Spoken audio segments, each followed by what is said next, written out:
শক্তি বিচ্ছুরণের অবয়বে মূর্তি, মূর্তিতে সাকার মৃন্ময়ী মা। গদাই কোন বোধে বোধি হয়ে লাঠি তুলে মাকে বলতো, প্রসাদ খা। বহু জন্মের সাধনার ফল এই জন্মে বোধিবৃক্ষ রামকৃষ্ণ।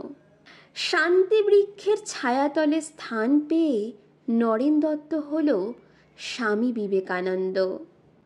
তোমার আশিস ছিল বলে বিশ্বসভায় বিবেকানন্দ তুলে ধরেছে সনাতন ধর্মের ধ্বজা, বেদান্ত পণ্ডিত যুব সমাজের দিশা। তোমার যোগ্য শিষ্য বিবেকানন্দ মহারাজের রাজা। কখনো শিশু, কখনো উন্মাদ, কখনো তাত্ত্বিক, দেখাতে তুমি কত রকম খেলা। ঈশ্বর এক সংস্কার, আলাদা সর্বধর্ম সমন্বয় তোমার মহৎ লীলা।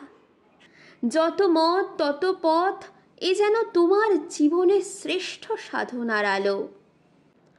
মানবতার মাঝে নিজের মতো প্রতিনিয়ত প্রভুকে খুঁজে চলা। ভক্তি রসের সাধক তুমি, তোমার সাধনায় মূর্তিতে প্রতিষ্ঠা হয় প্রাণ। একই অঙ্গে রাম ও কৃষ্ণ প্রকাশ, এ যুগে তুমি রামকৃষ্ণ ভগবান। বারে বারে তুমি ধরায় এসেছ, দিয়েছ আলো শান্তি ছায়া।